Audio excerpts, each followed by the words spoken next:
And welcome into Closest to the Win. And what you're going to see today is going to be all Valspar. And we have a ton of goodies to talk about. We also teased you up last night about two players, one ranked in the top 10 in every single category of Guru's model, and one ranked in the top 20. We're going to talk about those. We're going to talk about our best plays, our best fades, our best outrights, and it's all coming up right now.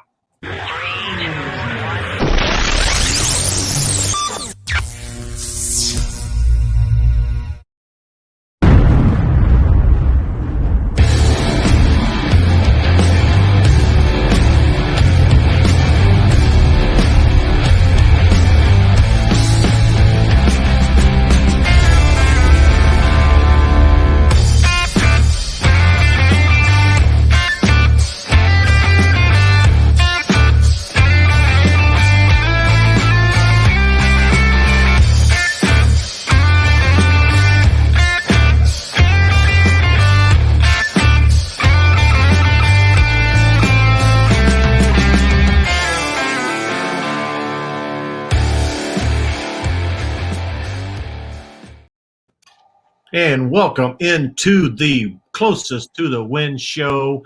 It's Valspar week. Guru's been grinding like a crazy person. Justin's in the house.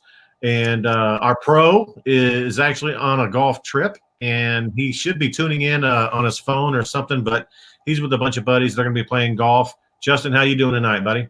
Doing good. After a week off and back, ready to dive into this one. Man, we're ready for you. And Guru, how's it going, bro? Oh, I'm excited when the weekend comes because I get a little bit of a break to start up, and then I'm all sad when Tuesday comes because I get to do the show, and then it's kind of like I'm done, But it's nice to have the tourney back after a little bit of a break. I mean, it was a challenge to put together. I'm sure it'll be challenging to watch. I tend to like those, harder ones. I get bored with the 25 under par stuff all day long. Yeah, so this ought to be fun. But hopefully the cream rises to the top and we all cash big. You said it's been under double digits the last, three? Yeah, I don't have the number in front of me. I just know that it's going to be up my alley because I could deal with 68s and 69s all day long. The 64s get really old really fast. Yep. But I'm sure somebody will. The one thing that's different is, with this tourney being in April versus March, that's always that one wrinkle just to see how it plays different. So for all I know, this turns out to be 15 under par anyway, or higher, but I doubt it. But we'll find out. Yeah, we should. We did get back on the winning track last week with the Cam Smith. He was our consensus number one play that all of us pulled on, and so that was nice. So we're back in the winning ways. I think that was our 8th win of our last 13th, or is it 9th or 4th? Yeah, something like that. And so we're hitting those outrights. We're cashing, and it's a lot of fun. Are we perfect? No, nobody is, but I think we're doing pretty well. Let's talk about Valspar. Let's talk about Innisbrook and Tampa Bay is my hometown, and that's what I was doing. And of course, I've never played that course. It's 7,340 yards, par 71. One of the things I noticed about this course, which was similar to last week's Zurich, is there's 5 par 3s, and 4 of them are over 200 yards, and one of them is 195 yards. And so part of my little silly model that I put together is very similar to what I did last week. I look at those 200-yard proximity guys, and I throw those in my rankings. But 4 par 5s, 5 par 3s, and 9 par 4s. I like that layout. I think a lot of chalk is going to be on what, Paul Casey, you believe? 2 back-to-back wins?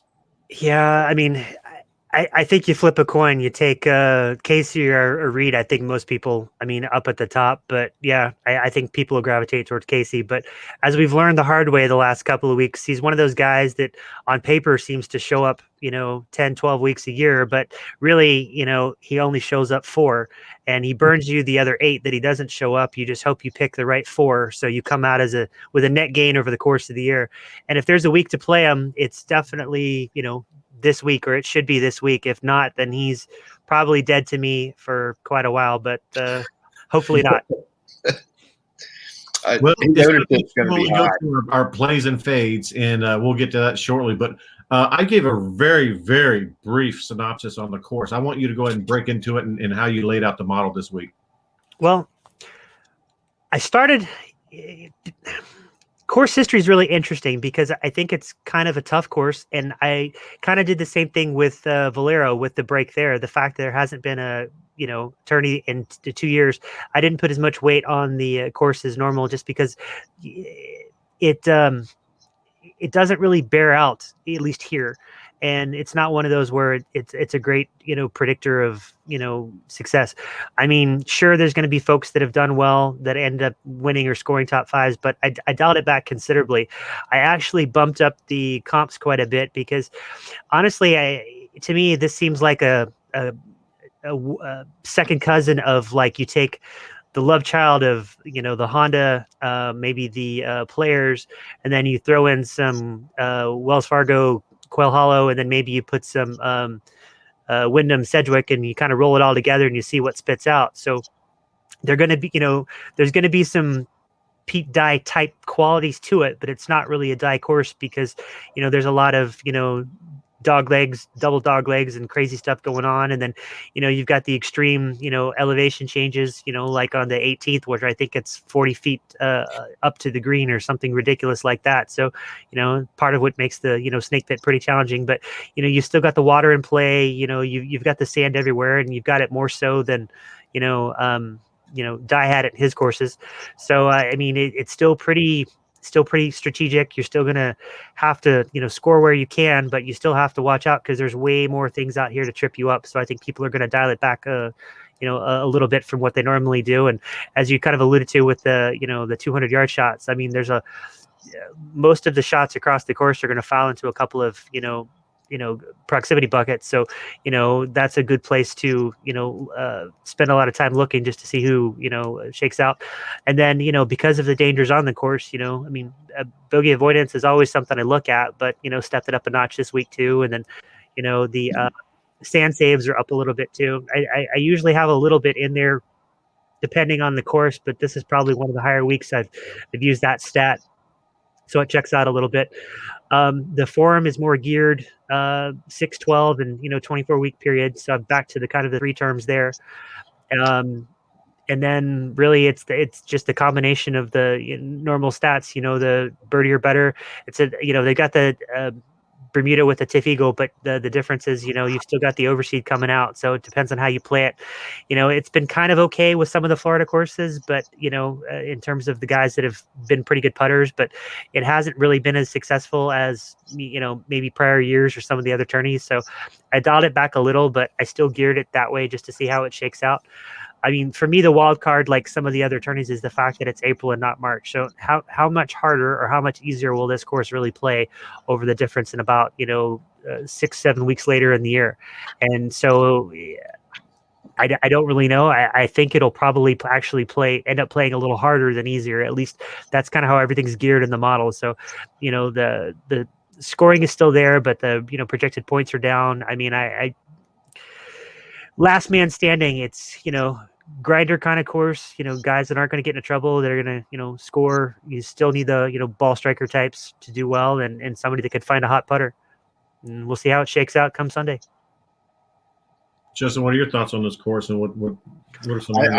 I think the closing stretch is as difficult as anyone on tour. I mean, I don't know, what other ones you might compare it with, but it's going to be really interesting to see the guys coming down. I think you'll see, you won't see people walking away at the end for sure. You'll see them coming back, which look forward to that. Yeah, when all that pressure hits on Sunday afternoon, and you got to go through the snake pit, man, it's definitely something that you clench a little bit, and so it's going to be a lot of fun. I'm looking forward to it. I say that every week. I can't wait till Thursday morning and blah blah blah blah blah. You all hear it every time. But that's why we do this, man. We love it, and so we're gonna jump right into it, man. By the way, as you guys notice on the scroll, that is our projected top 12 from the model, and as always, tomorrow afternoon the full model with all of the data, the tee times, the projected ownership. It's all going to be published along with the profile of a contender article, which should be very, very good. Once again, I believe it's the best in the business. And so we hope you guys check in tomorrow. We'll promote it. We'll push the tweet out. And by the way, if you're watching on YouTube, please, if you like what you're seeing, if you appreciate the value that we're adding, give us a like, give us a subscribe, and also put your pick to win the Valspar tournament. And if that player wins, then you win. And we'll get into more on that a little bit later. In the meantime, you guys ready to jump right into the picks? You ready to go into the DFS DraftKings plays and fades before we talk outrights and optimal lineups? Let's see what you got. Yes, sir. All right, we're going to start off with Justin. We're going to go. Right. Hey, there's only a few 10Ks. Yeah.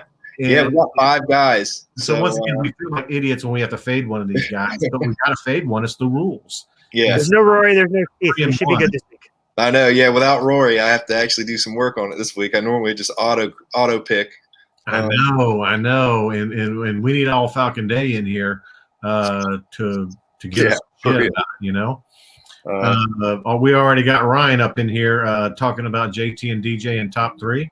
Well, that's the model, you know. And so, but let's go for it, Justin. Give me your plays and then your fade in the 10K range. All right. Well, I'll give my first guy in the 10K range is going to be JT. I mean, I feel like we haven't seen him play, you know, in forever. You know, we got him for a couple rounds at the match play.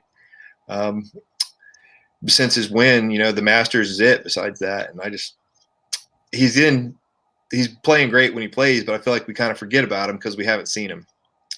So I'll go ahead and I'll take JT out of the group.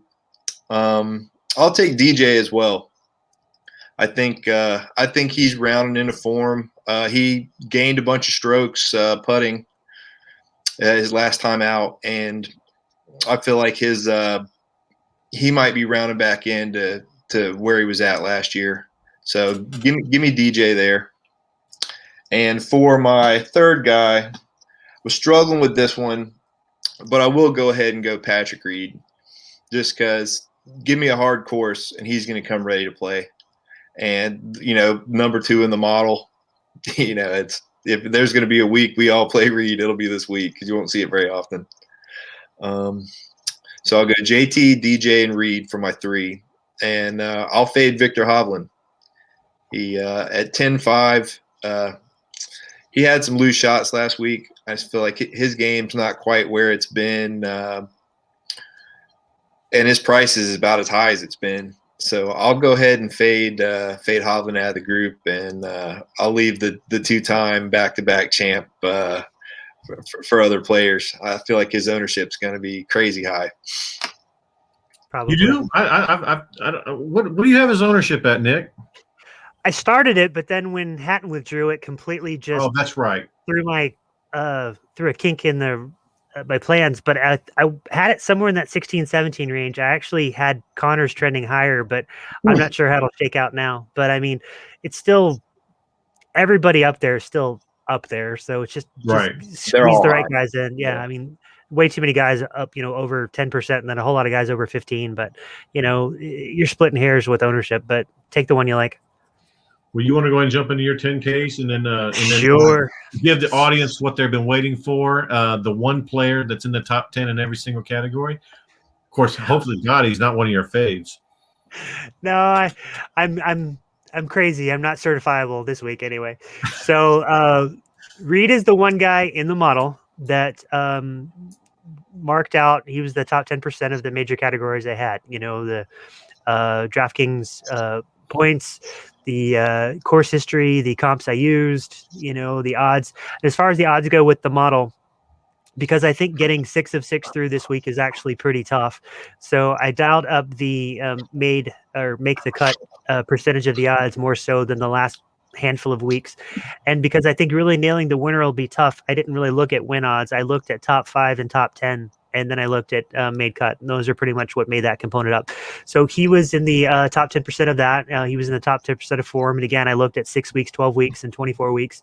And then in terms of the strokes gained, he was, top 10% of the field. And then in terms of the other categories, the scrambling, the proximity, stuff like that, he was in there too.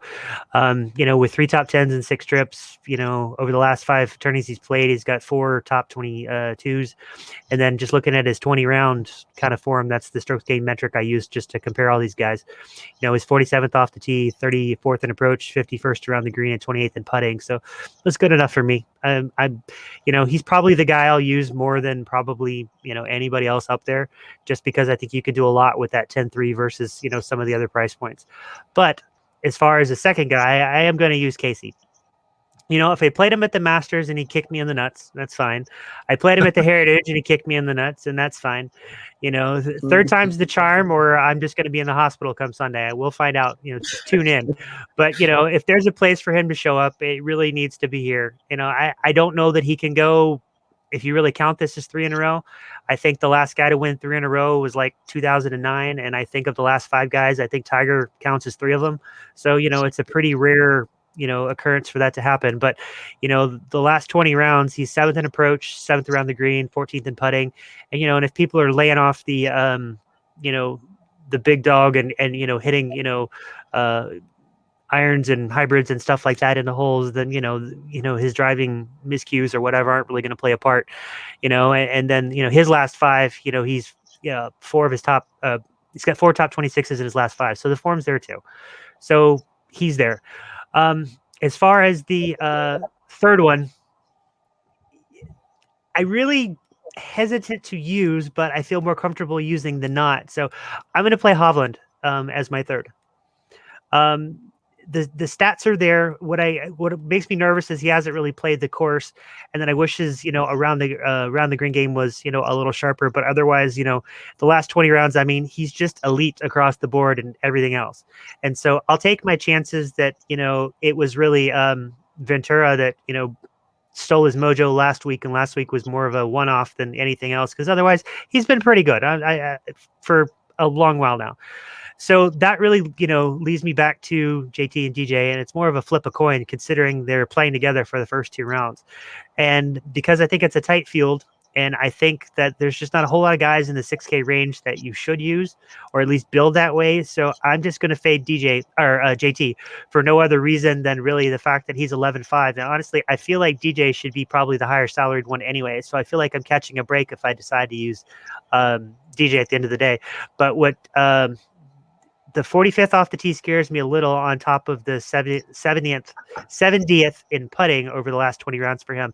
But DJ is a little flawed too. I'm just more comfortable using him just because I think he showed a little something at the Heritage. So to Justin's point, he might be kind of arcing back towards, getting his game right, considering, the PGA's in 2 weeks. And I assume, like Tiger, that's something he's going to peak and try to prepare for. So yeah, JT is my fade. Okay, well, there's a little bit of a difference here. My top 3, and I love all that. And I will say this, because I'm not going to talk about Paul Casey, but the fact that you are playing him, he's number 1 in this field in proximity at 200 yards, and the fact that he's won this twice, and all the things you laid out, yeah, I can make a strong case for him, but he's not in my field. I'm going to start with Hovland for the reasons you talked about. I just think he's elite, and I think he's an amazing player. And I think a lot of people are going to fade him a little bit. Not fade him, but he is high. He's 10.5. But he's been playing like a 10.5 player, and so you guys know me. I'm stuck with him, and I'm stuck with a few other guys that I always seem to play, and I like my guys, and he is playing at an elite level. I am going with JT, and 2 reasons. Number 1, he's number 1 in the model, and once again, if he's number 1 in the model, I know he's 11.5, but when you look a little deeper in the last 24 weeks, he is number 1 in approach in this field, and he's number 5 in proximity, 200 yards. And so between those 2 categories, and the fact that the model has him number one, I'm playing him. And then once again, I'm going Patrick Reed. I can't not play Patrick Reed when you laid that out. Yeah, he does. You just like Hovland. Yes, it does make me smile when I say the word Hovland. And so, there's a few other words that make me smile too, like Scheffler, Zalatoris, and Zalatoris, and Cam Smith. There's some guys out there that I really like. But anyway, my play is Patrick Reed. When he falls in the top 10% of every single metric the guru puts out, you got to pay attention. And the fact that he's on the lower end of the category at 10-3, and he's 18-1, and I think he has all the metrics to be a top 3 player, and he's number 2 in our model. I'm absolutely playing the number 2 guy in our model when he's at the bottom end of the 10K scale. And he finishes top 10 in every single metric. So yeah, give me all the Reed I got. So that leaves me 2 guys. I can't fade Casey. Based on the argument you laid out, and so I have to fade DJ. He just hasn't had that sharpness that I want to see. And now I do know that he has started to do a little bit better. And this is usually the time of the year where he starts getting it going. And so he could burn us all and burn me anyway and win this thing.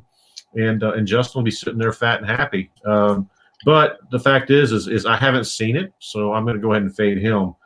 And so if we look at the consensus, it looks like all of us have Reed. Mm-hmm. And that's the only player that all of us have. So that's interesting. So he's probably going to be one of our consensus plays, would you say? For sure. For sure. We're good. And with DJ at that price, he has to win for you to get. He pretty much has to win for you to get your value. So the significant risk is there. Same with JT, and that's the hard part about these guys. And we've learned from Guru has preached this since we started doing this. It's hard to win with these guys because they're not just out there winning. And these 9 and 8 and 7K players, they're the ones that are pulling this stuff off, it seems like, every week. And so, is it going to happen again this week? I don't know. But those are the guys we're picking, so let's go with it. Let's go ahead and go right to 9K, and we'll start with Guru on 9. So I'll give you my 3 names, and then I'll break it down. So I'm going to play Abe Ancer. I'm going to play Corey Connors. And I'm going to play Louis Oosthuizen.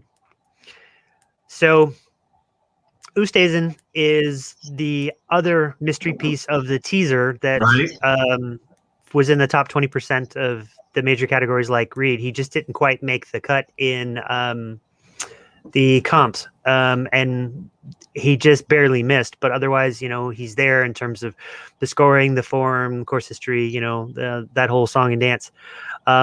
He's got the last 3 times he's played the course, he's got 3 top 16s. So he's one of the few guys that have recently and consistently done pretty well on the course. His last 5 tourneys, he's got 4 top 26s. I'm not counting Zurich in that whole, mess, because some people are, some people aren't, but really that would add to that number if you count that too. And then the last 20 rounds, he's 3rd around the green, 6th in putting, 53rd off the tee, and 56th with the approach. So his short game's working a little bit better than the ball striking, but he just needs to keep it in play and let the short game take over. And so hopefully he can return value there. Ancer's the interesting one for me because I normally don't play Abe Ancer, but he seems to fit this course a lot better than I probably thought he did or would when I started looking at the stats. But then really, if you look at, Abe's game as a whole, it makes a lot of sense, if you start to see how he plays. But last 5 events, he's got 5 top 26s, so the form's there. Last 20 rounds, he's 6th off the tee, 22nd in approach, and 34th around the green. I just need him to putt just a little bit. If he could get to some sort of baseline average, he should be cooking pretty well. And then he's played it once before. He got 16th in 2018, so I think he can get around, pretty well. I really struggled with the third one a lot, but I ended up going with Corey Connors just because, I was more comfortable going with Corey Connors. If I was going to take my first one out, probably would have been Henley, just because he was, 4th in the model. And I know he ranks pretty highly in bogey avoidance and things like that. And that was a tough pass for me. But I think this is where the whole recency bias comes into play, because I tend to go back to remember the last few models when Henley's been in the top 10 and he just has done okay, not great. And I can't watch him burn me this time, which is fine if he does. I hope he does because I'm a Henley fan. But he needs to be elite at that, price point. He needs to be elite where he's positioned in the model. If he falls short, it's just not worth it. And based on how Connors has played, with the 5 top 26s in his last 20 rounds, 5th off the tee, 2nd in approach, 22nd in putting. I mean, he's there. Just keep doing what you're doing, man, and I'm sure you'll finish in the top 15 or better. And I'll let that roll, and hopefully I can. And at that draft with the 9600, I can stick him with Casey if I wanted to. I can stick him with Reed and still get a pretty good, 2-man core working. So with Hatton being gone now, that tightens that 9K field up just a smidge more. So then you're really starting to kind of, putting the remainder on top of each other. And since I'm questioning JT and I'm questioning DJ a little bit, I'm going to take a stab and fade Joaquin Niemann. The things that I didn't like in the last 20, it was 109 around the green and he was 51st in approach. That's about it. I mean, he could certainly come down here and make me, if anybody's going to make me look like a jackass, it's probably going to be Joaquin Niemann, especially when he feeds off of DJ and he feeds off of JT, and they're all three of them are in the top 10 on Sunday, and that's another classic fade. Or classic fade mistake. I mean, he's got the game to fit, putts well. I mean, he's going to score. I think he could stay out of trouble, but, there's a lot of guys in the 9K range that, I liked. I would play Sanjayan before I would play Niemann this week, just because I think his game fits the course a little better. I would play Scotty Scheffler too.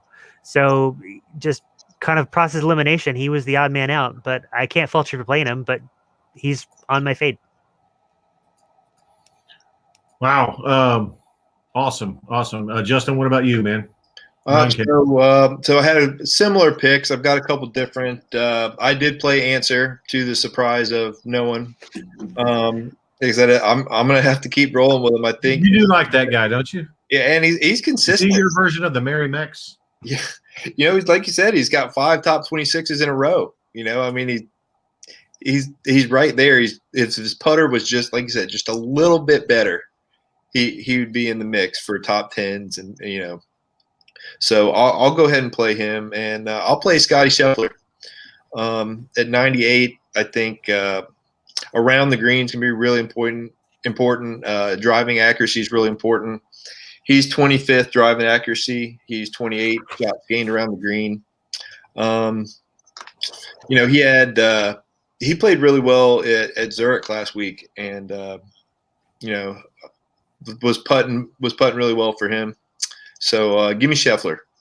For my third guy, I kind of struggled back and forth between Louis and Sanjay Sebastian. So I'll go with Sebastian. He's 11th in driving accuracy. He was 4th in his only start here. So yeah, I'll take him.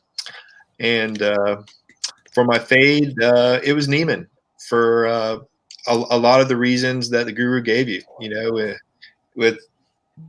I feel like I may play no 10K guys, and we'll have several guys from the 9s. I just think there's a lot of. I loved Hatton before he got COVID, but so I'll. Wait, Hatton's from Europe, right? So I must hate him, right?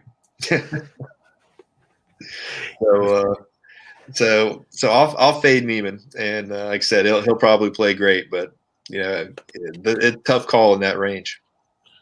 Well, okay. Well, I am going to go ahead on my 9Ks. I am going to echo Guru with Louis Oosthuizen. I mean, when you're in the top 20 and you're ranking that high in all of those categories, and you're at 95, I mean, those are the kind of statistics that look like they should be around that 10K range. And so at that value, in those kind of numbers, I'm all over Louis for sure. I'm also, I'm going to be on Scheffler. I'm going to be on Scheffler. I was initially thinking about fading him, but I couldn't do it, and I had a change of heart at 9-8. I think he's elite like Hovland, and I think he has the potential every single time to go out and shoot a 65, 66. He has that in him, and I like that. And then I'm going to go with fourth in the model, and he's at the very bottom of the tier. He's at 9K. He's the lowest guy in the tier, and he's fourth in our model. Russell Henley. Why wouldn't I play him at that point? And when I look at Russell Henley, I also love the fact that he's 30-1. And so, a guy at 30-1 at fourth in our model, yeah, give me some of that. I'll take it. And as a matter of fact, let me see what I got here on Russell Henley. Oh, what did I do with it? Anyway,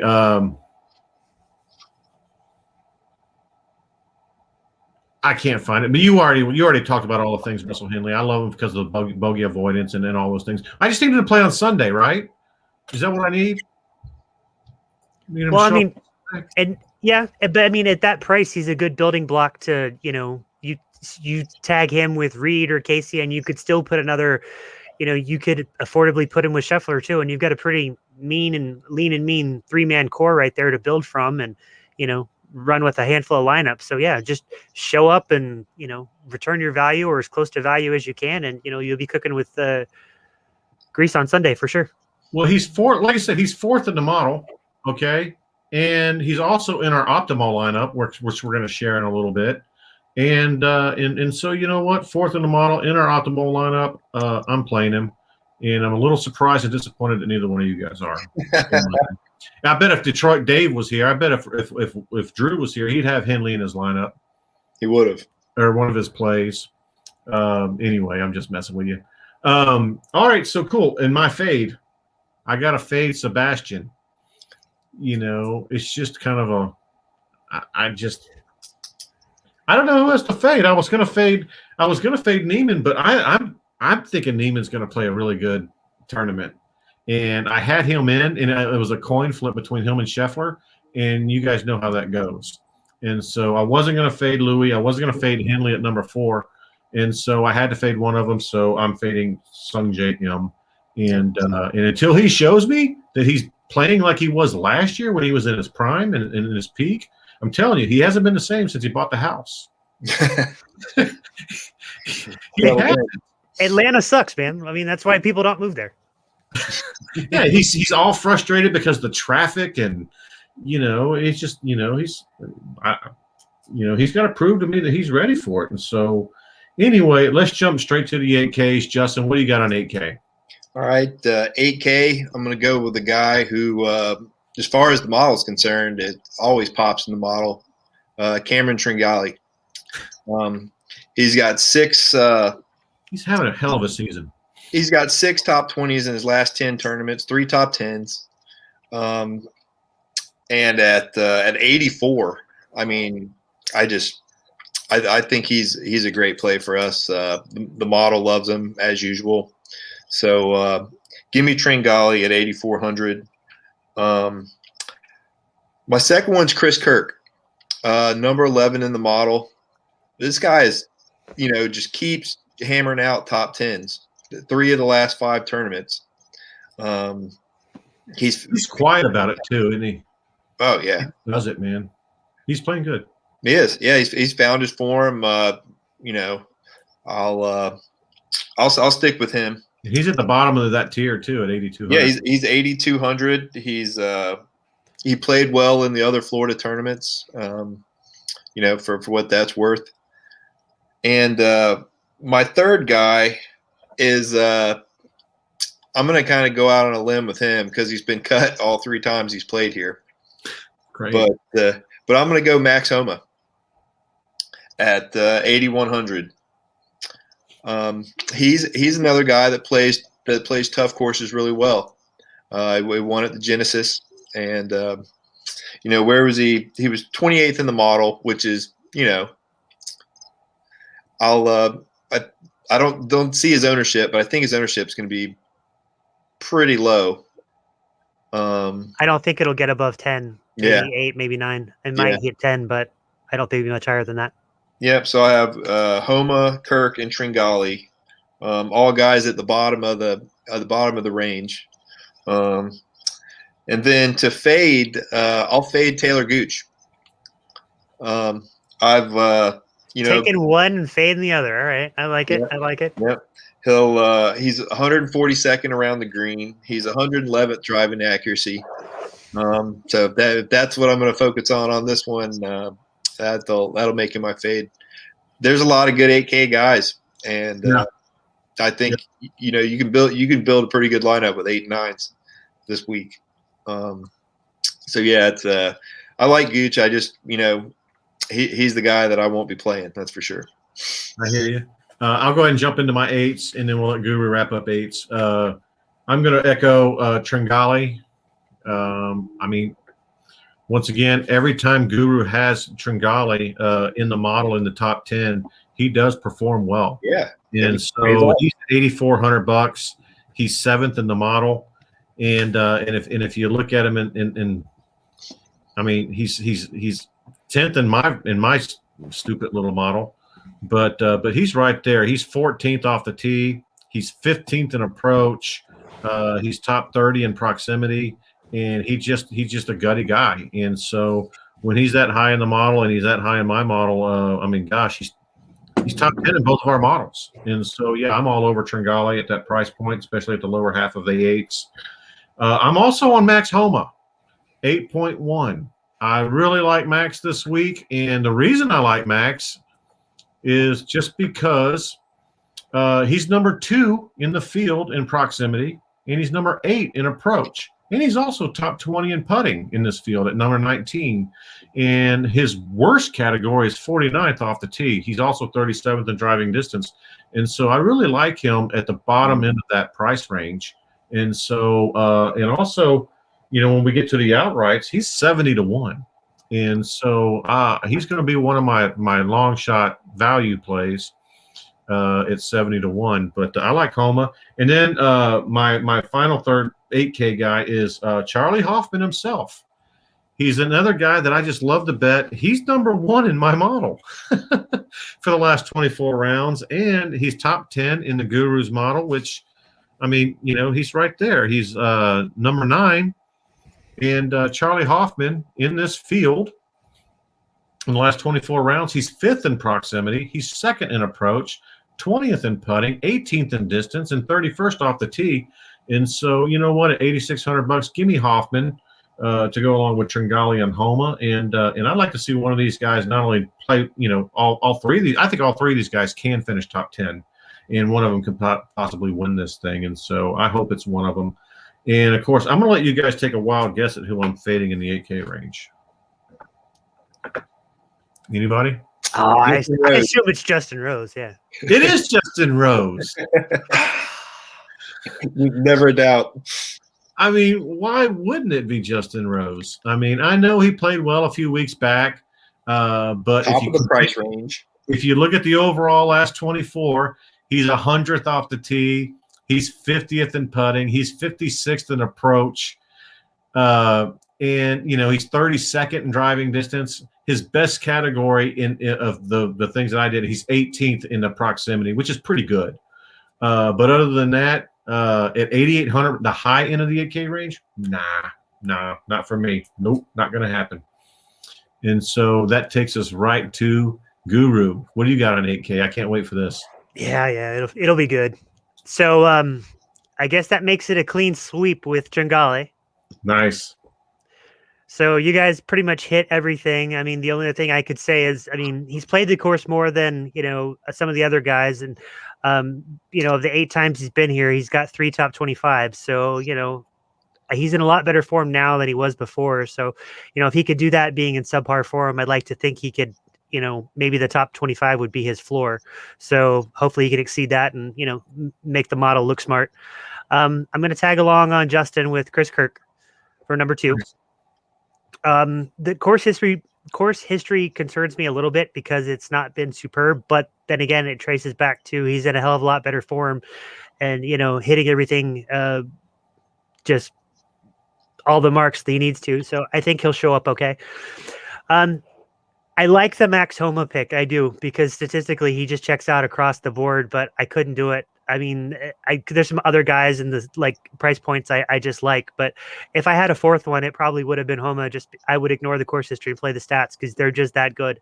And I also like the fact that I haven't really seen a lot of people talk about him, mention him, come up in my Twitter feed.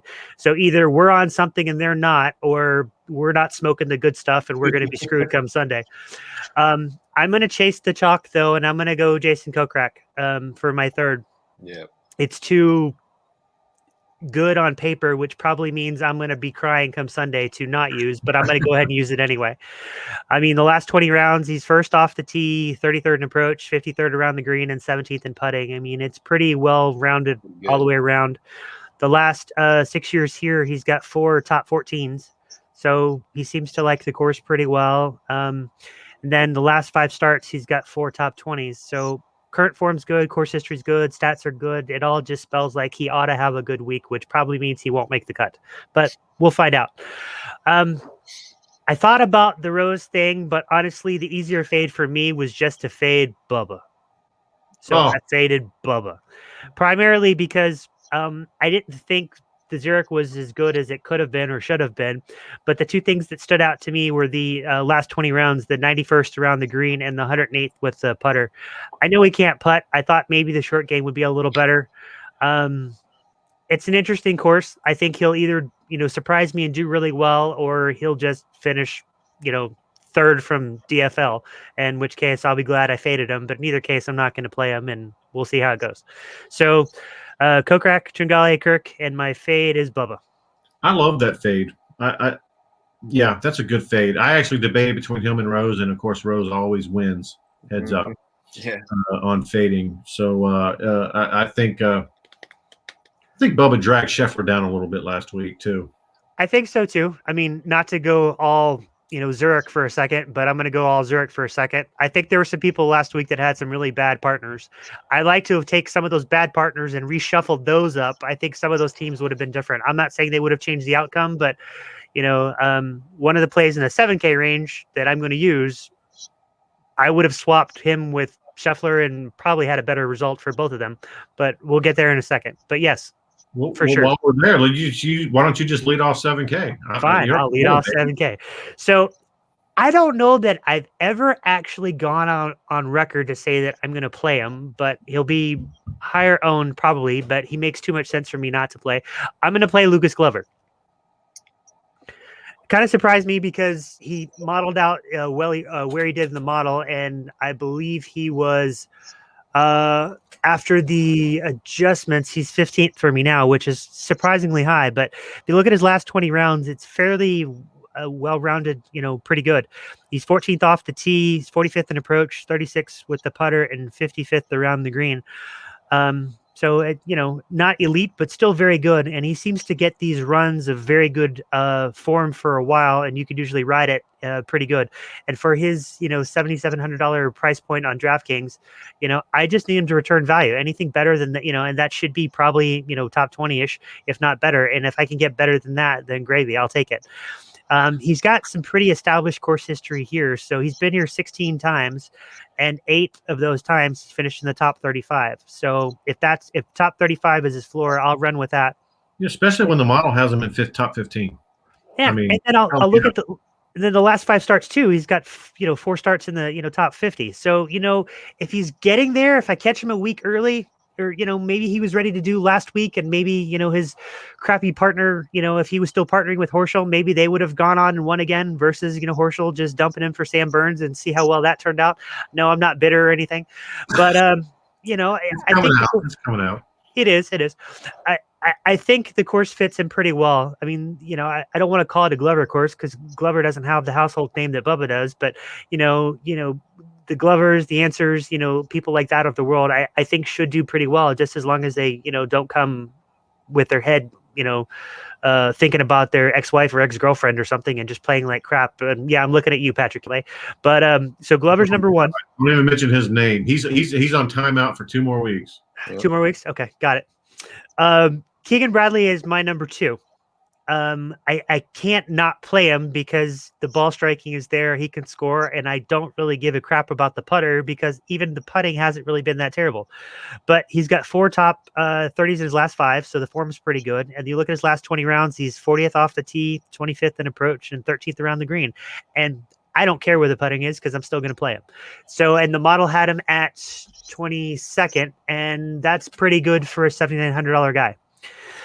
And my love affair with Kevin Streelman will continue another week. So he would be my third choice because he was 20th in the model. He won here a long time ago, but I realized they redid the course, so you can't really put as much weight in that. But if you look at the course history as a whole, he's been here 10 times and he's got 5 top 40s, and one of those top 40s was the win. He's got 3 top 36s in his last 5 starts. And then if you look at his last 20 rounds, he's 17th off the tee, 41st in approach, 49th in putting. And, he's not the sexiest name out there, but he keeps the ball in play. He doesn't really find a whole lot of trouble except when he just decides he doesn't want to putt today. But here's hoping that's not over the next 4 days. But, he's played the course, with the driving accuracy. He's going to know where to hit it. I think he shows up, and I think he does okay. The fade for me is going to be none other than Charles Schwartzel. I realized it was Oosthuizen that hit the ball in the water, but this is me taking out a little vengeance on that whole thing.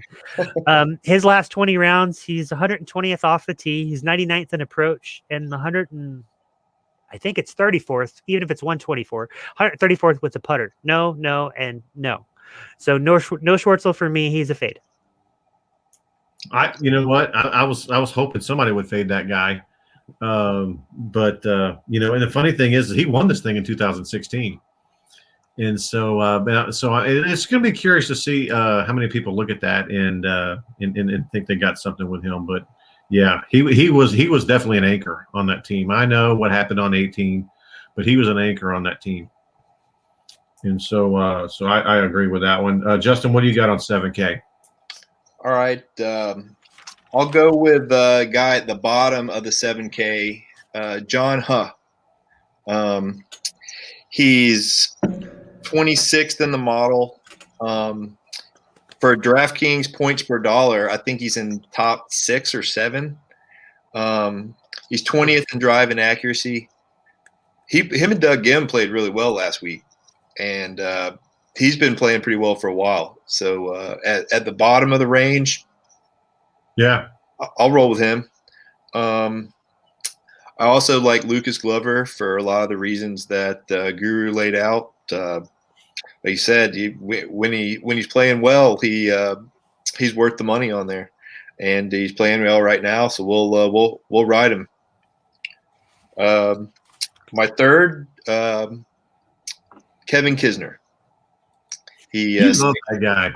6th in drive and accuracy. He's a bulldog. Some of his other stats weren't as great, but I just think Kisner at 77. I'll take a stab with him. My fade, I came to Lanto Griffin at 74. 162nd in driving accuracy, 176 around the green. When you're looking for someone to fade, he didn't have the numbers for me right there. So I'll fade him. So I'll roll with Glover, Huh, and Kevin Kisner. Fade Lanto Griffin. All right. Well, I'll quickly go through the 7s. One of them was already taken. We didn't get a sweep on this one, but I'll go on with Streelman as well at 7.8. I mean, obviously, Kevin Streelman, he's top 15 off the tee. He's top 23 in approach. He's 35th in proximity, and he's playing pretty well. And he, once again, in our model, he's right there at top 20. And so he's in the top 20. So, yeah, I'm all over him. I'm also taking and this is – I kind of went off the reservation a little bit here. I'm going with Cam Davis. And I know in the model, he's 41st. But in my model, he came up really high. That's because he's 8th in this field in off the tee.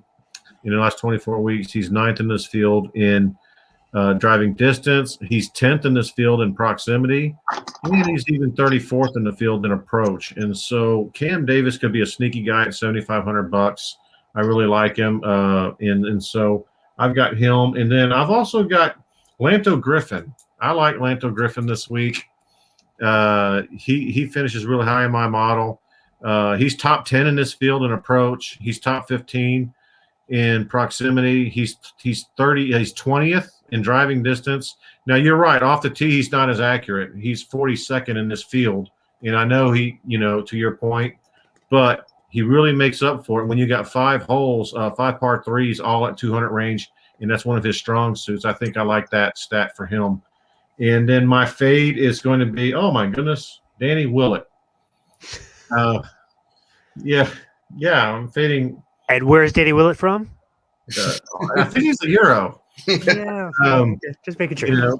Danny Willett, 7.2. He's just not doing anything. I'm just, did I even pull up his? Where do I have Danny Willett? He's so bad I didn't write down his damn stats. That says it all right there. Yeah. And so, I'm not going to play that guy. And the fact that, you know what, honestly, the way he's been playing, I believe he should be in the 6Ks. And so he's my fade. Ryan did pop in here and say his 2 dark horses in the 7K range while we're there. Sam Horsfield and Peter Uline. What do you think about those 7K plays there, Guru? Horsfield's kind of sneaky because he's one of the better Euro guys out there now in some sort of form. So I think he's probably an under the radar guy that a whole lot of people probably won't be on. I'm not sure that it's the best American course to kind of come out and really crack on. But if I had to bet on a Euro guy and his name wasn't Justin Rose, it probably would be, or Paul Casey. I guess it probably would be Sam Horsfield. So I can't fault you for the pick. I think it's actually pretty good. Uline's in a pretty good run of form. He won the KFT thing 2 weeks ago. He looked pretty good at Zurich last week. I'd ride the heater. I think somebody said one of those crazy heaters runs between like 2 to 4 weeks. And so if the KFT was 1, Zurich was 2, you pray this is week 3. So I can't blame it. I don't disagree. I think they're both pretty good. Maybe not exactly my cup of tea, but they don't have to be my cup of tea. As long as they cash big for you, I'm going to root you on from afar. So good luck. I'll be pulling for him as well. All right, so let's jump into some value plays at 6K. I'll just lead this off, then we'll get you guys, and then we'll go into the optimal lineup and then some outrights. 6K, I like Will Gordon. And the reason I like Will Gordon, he's at the bottom range of the 6K, $6,400. He is 4th in this field in driving distance. He's 22nd in this field off the tee. He's 22nd in this field in top proximity at 200 yards. His struggle is approach at 117th, and so that's the one little thing that worries me. But at that price point, I don't want him to win. I want him to finish, to make the cut at that price point. That's what I'm looking for with Will Gordon. And so I like him. I also like Sepp Straka. He played really well last week as well, but he's another guy that looks good in my model, and he's 17th in driving distance, top 38 in proximity, which I put so much weight on this week. And he's right there in the middle of the field in approach and putting. And so, and he's 60. He's in the $6,800. And my last guy is the guy that played with Hovland last week, Ventura. Ventura is really, really good at that proximity. He's 11th in the field. He's also 11th in the field in distance.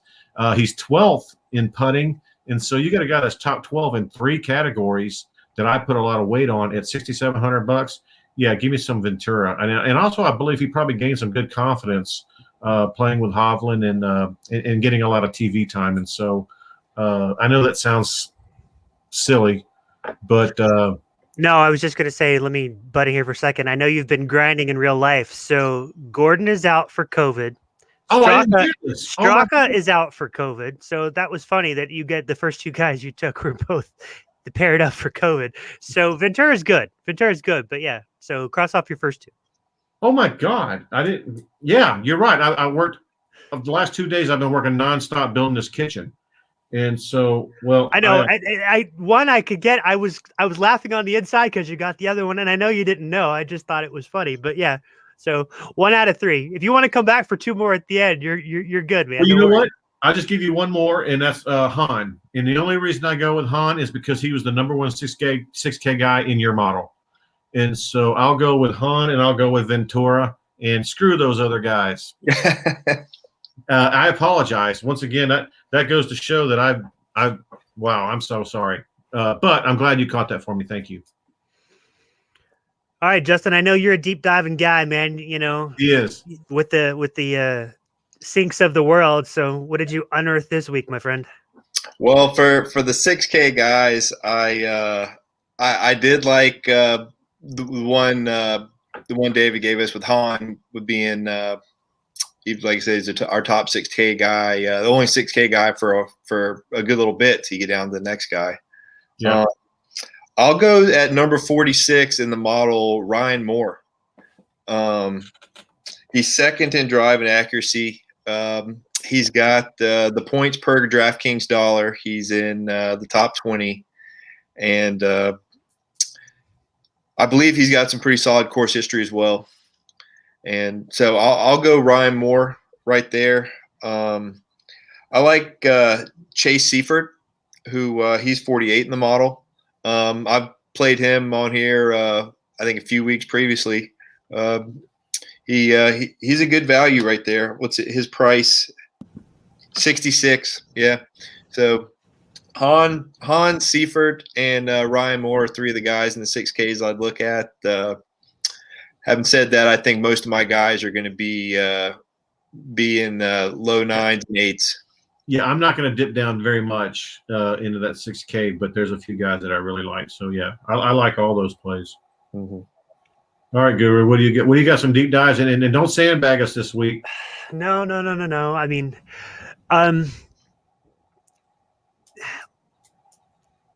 Blixt. We don't like to play 6Ks. Yeah, I'll throw it out as more salary filler, and every now and again I get lucky. So, Blixt is interesting to me just because he's got some back course history. I don't know if he'll make the cut. I've got him not making the cut, but it's the highest 1,250 to 1 shot I've had in the model show up. So now, granted, he still shows up 91, but 91 out of a field of 156, pretty good when the guy probably should be in the 140s. Maybe I was drinking. Maybe I should be drinking. I have no idea, but he's worth taking a look at depending on what kind of bets you could get. I'm not saying to use him for an outright. I'm not saying even take him for a top 20, but if you could find a top 30, a top 40, maybe even some interesting, make cut odds, take a stab at it. Cause if that hits, that'll be probably worth its weight in gold. Yeah. What you could get, but more normal kind of priced position guys. I was on Sloan last week at the Zurich a little bit, so I would do my part to use him again this week.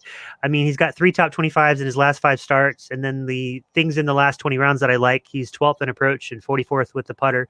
Model had him out at 50th, and so for 6,500, I think it's worth a stab. I like that one. Nice. Viegas at 6,700, the model had him at 66th. Again, he's another one of those with 3 top 25s in the last 5 starts. And the things that I like in the last 20 rounds, he's 43rd around the green and 25th with the putter. So the short game's working if he could find any kind of, ball striking, and maybe he'll really go to like the course, so worth a stab. I'm going to give you 2 more.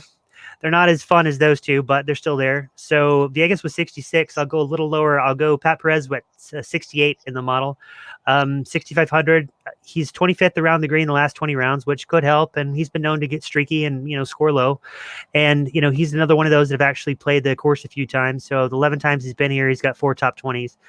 I keep waiting for him to turn around and get something, and I probably missed the window, and he's probably going to crash and burn. So of the 4 guys I mentioned, he's probably the one I'm probably least excited to use, but he's one of the 4 I'd probably consider, or one of the 5, but you guys already mentioned Han, and Han's probably going to be on my short list too. The other guy we've had some success with in the past, I'm going to go back to the well, take a shot. I don't think he's as hot now as he was then, but I'm going to go with Martin Laird. 6,800, 53rd in the model. The last 20 rounds, things I like would be 48th off the tee and 30th around the green. If he could just get a little kind of putter warmth going, I think he might be sneaky to, make the cut and maybe, cruise in top 40 or better. So those are the 4 guys, and Han makes the 5th. But to echo Justin's thought, I really hope to not spend too much time in the 6K range. I'd probably be at the, sprinkle around the 10s, but then really, the lowest I'd go would probably be in the 7s, and then find that happy quarter rotate around in the 9s and the 8s, and hopefully build from there. Yep. But it'll be a fun week. But again, the big thing is, try to get your guys through, and you're going to have better cut equity, finding the guys probably in the 7K range are better than you will going through the 6s, because just the track record's just not good as a whole, and it's definitely not going to be good here at Valspar. Well, Ryan had you pegged for Rich Rensky, and that didn't happen. So I thought about him, but no, not this week. Yeah. Well, guys, we went through a lot of great plays. We'll do some consensus, but let's go ahead and jump right into the optimal lineup while we're on DFS, and it's an interesting lineup. And so the good news is we talked about all these guys, except there's a guy in there that we didn't even talk about. You want to talk about next one up, so to speak. So Denny McCarthy was the interesting piece of the optimal lineup that didn't make the cut, because we all agreed that the 8s and even the 7Ks were pretty good. He'd be one of the next guys, in there. But he's got the comp. Everybody knows he's a pretty hot putter, and I believe that the way I divvied up I'm just going to cross check right quick. The number 1 putter in the field, the way I divvied up the Tiff Eagle Bermuda with the 3 putting and the distance marks, was Denny McCarthy. So he's definitely a guy to consider using, and being 25th or I guess 24th now with Hatton's drop, in the model, he turned out to be a pretty key piece of the optimal. So the other 5 pieces. Patrick Reed was second in the model, but because of the salary savings, getting a 10-3 guy over, JT at 11-5 and DJ 11-2, he turned out to be the anchor of the optimal. And then, getting Henley up at 4th at 9,000. So you're already saving quite a bit of money there with those 2. And those 2 alone are preventing you from really going anywhere near the 6K range. And I think that's really kind of what you want, whether it's those 2 or, just leave yourself, out. And then, we've all touched on, Tringale. He was 7th in the model. He is 8,400, and, we've been playing him in the high 8s, low 9s, and had pretty good success. And so the fact he's in the top 10 again, as we've touched on, my love affair with Lucas Glover this week, I guess led him to end up in the model. So he was in the model at 7,700. And then the John Ha, 26th in the or 27th in the model, 7,000. He is the 6th piece. And so together, Patrick Reed, Russell Henley, Ken Tringale, Lucas Glover, Denny McCarthy, and John Ha at 49,900. And I've got it projected at 542.9. And that's right in line with the optimal for 2019, which was 543, and 2018, which was 538 and some change. The only off year was 2017, which was a little higher than that just because they had a higher scoring tourney. But feel pretty good about the points projections on the board. So you've got some course history, you've got some form, you've got some stats, you've got some putting, you've got a little bit of everything. So if it all strikes right, then don't forget to say thanks to your closest to the wood friends on Sunday with your green screens. That's absolutely right. And Justin, you said Hub was like top 4 of his price range for DraftKings points. Mm-hmm. Oh yeah, in the field he was I think top 6 or 7. Playing points per dollar. Yeah. That's to have a guy like that, and then obviously that's one of the reasons he makes the model, especially at that in the 7K price range. So if I am going to dip down into the 7Ks, I think I'm liking him based on that stat alone. And so, but I like some of these 7K guys, and so I am going to have a small mix of 7K guys. And now that I look at it, I don't think I'm going to have. I may not have a single 6K guy this week. I may dip in there maybe once or twice on a few stars and scrubs lineups, but for the most part, I'm going to stay close to the strategy that we've been deploying with those 8s and 9s, and try to see how we do there. Once again, I do want to see those green screens. And I apologize. Ryan was saying Pro was going to throw. He was shouting out for Pro, Richie Warinsky, and I apologize for that, Guru. But anyway, I'm sure Pro probably had him in his thoughts anyway. So you're probably right. Okay, so guys, based on our plays and fades, we only had 2 players in the whole thing that were consensus across the board. Wow. And so for outrights, we're gonna have to have some discussion after this show before we put up our consensus plays for tomorrow night. Those were Patrick Reed and Tringali. Mm-hmm. So I'm feeling pretty good that those are going to be 2 guys that are going to be in our consensus plays. Do you guys have some other guys that you can go ahead and throw out there that you are going to have in your personal consensus plays or your personal plays, outrights only? I'm gonna have Max Homa. I already bet Tringali. I'm not going to bet any of the top guys. I'm going to take the guys that are, I got a top 10 on Huh. I got a top 10 on Kirk already. So we'll see where we go from there, but that's where I've gotten started. In the end, I don't think I'll get to Casey and DraftKings like I really say I will. I just don't think I'll get there. But I probably will bet him outright and take my chances there. So Casey would be one of mine. I'll bet Answer just because I think now's the time. I'm going to ride Kokrak because if he burns me in. Do you have Answer's number? It's 30. Okay. Kokrak, it's 40. And then the 2 that I guess you could say I'm sandbagging. I don't know that anybody wants any part of these 2, but I'm still going to take a stab at it anyway. So I'm going to play some Kevin Na at 60. Oh, wow.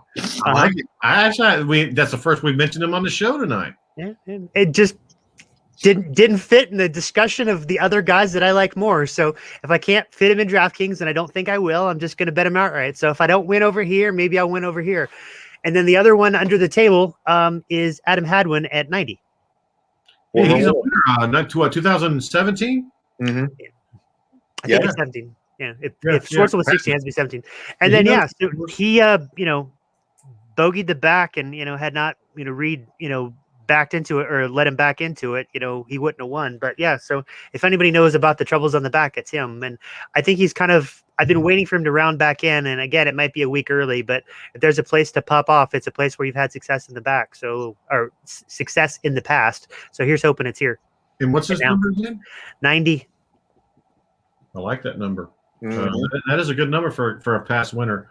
I will say that for me, the only thing I know for sure, and I've already laid down the bets. I definitely got Reed and Louis. As soon as you showed the first part of the model and went into detail on those 2 guys, I went ahead and locked those 2 guys in right away. I do have Tringali, and I'm going to be debating between 2 or 3 other guys, probably Henley and Hoffman. I like Henley, but I'm not sure I love him at 30. I think I'd rather play Answer at 30 than Henley. Me too. But I love him in DraftKings. And Hoffman, I like at 45. I'll probably go there. And I got a couple long shots. One of them is the Homa. I really like Homa a lot. We talked about that. I know Justin's on Homa as well. And I also like another guy we didn't really talk about, but I really think his game's coming back into form, and that's Sam Burns. And to get him at 80, I really like. And I was, at 80. And then there was one other guy, Lanto Griffin, that I talked about. I know Justin doesn't like him this week, but he's 100, and there's a chance I might throw a few bucks on him. But we'll see. Who knows? But you know what? I do know this. We'll put our consensus up either tonight or tomorrow morning.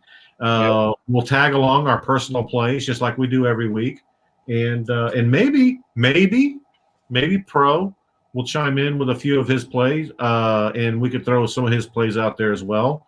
And if you're listening out there, Pro, I hope you're having a good time. Don't have too much fun, and we missed you this week. Guys, it's been a great show. I'm going to ask everybody one more time. If you appreciate the content, it makes us feel really good. If you give us a like, a comment, a subscribe on the channel. Also, let us know who you think is going to win in the comments on the YouTube channel. And if they win, you're going to win. And so we really hope to see some comments, see some likes, and see some subscriptions to the channel. And we hope to see the green screens.